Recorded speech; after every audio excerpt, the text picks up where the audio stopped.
Welcome to this joint conversation between me, Kate MacDonald, Handheld Press, and Lucinda Gosling of the Mary Evans Picture Library. We're going to be talking about book covers because an awful lot of the Handheld Press book covers come from Mary Evans. Zelda Fitzgerald, Save Me the Waltz. So I had not read this novel when I said we're going to publish it, which was the first and last time I've done that. But I took it on good faith from an academic colleague that this was absolutely superb and it was out of print and she was coming out of copyright. So I thought, yes, we have to do this. And then I read it on holiday and was completely transfixed because it's a superb novel. It's fantastic. And after I'd read it, I was very aware that this was part of the F. Scott Fitzgerald Jazz Age, Ernest Hemingway writers drinking a great deal in Paris and the south of France and also New York. I knew all about that. I wanted the cover to reflect something completely different, which was what the book is about, which is the narrative voice, her artistic development as a dancer, which is reflected in Zelda's own life. So I wanted a dancer from the night. Well, it was strange. The book is 1930s, but it's depicting a 1920s society. So that was a little awkward. Which one do I go for? And I remember you supplied me with a lot of really beautiful watercolors of dancers in atelier and studios, in sort of practice clothing at the bar, and they were good, but they just looked like adverts for dance shoes. And I wanted a dancer, so we went for a photograph, and this is the first photograph we used. Can you tell us about the image, where it comes from? Well, the image comes from one of our we represent a number of collections of vintage stock photography.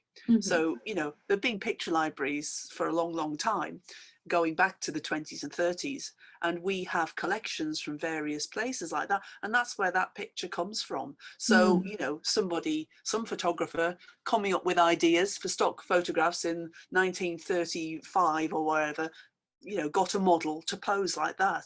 Well, not just a model, but a ballerina. I mean, that woman is holding an absolutely perfect stance. I think the choice of that is rather nice because it's not obvious, but what it's doing is it's summing up the spirit of the book, isn't it? Yeah, it is. And the freedom and the physical abandon, but also the physical control, the training to stand like that en point with that garment and in the wind, because it's being blown about. It's an astonishing photograph when you think about the logistics of how, and is she standing on the edge of a building? Because it looks a little bit precarious. I don't know. It's a great image. I think, sometimes these collections come to us and they get put onto the website, and sometimes there's sort of tens of thousands of pictures and we don't get a chance to look through them. And in any sort of, it would take hours to go through them.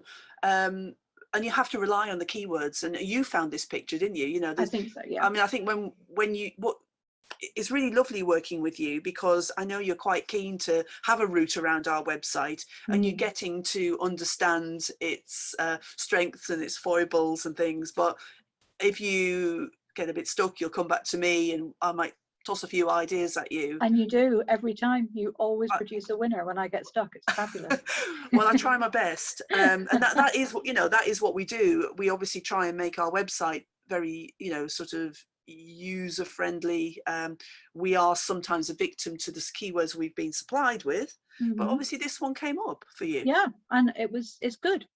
And it also gave us we could choose the tint we used, so we went for a subtle lime green, which works really well. Yeah, it is a very satisfying cover. And to our great joy, at the end of last year, the very well-known film star Emma Roberts featured it in her Instagram and had 1.2 million views, and we're doing rather well with sales on the back of that. That is incredible. That is incredible. The blue, who knew? I know this edition because when we brought this out at the beginning of 2019, I was convinced that lots of American publishers would be bringing out Zelda works because she was out of copyright, and nobody did. So we have this very small British publisher supplying a really important modernist text about 1920s Americana to American colleges, and they're all buying it in for their college courses, which may be why Emma Roberts found it, because it was in a bookshop on the stacks.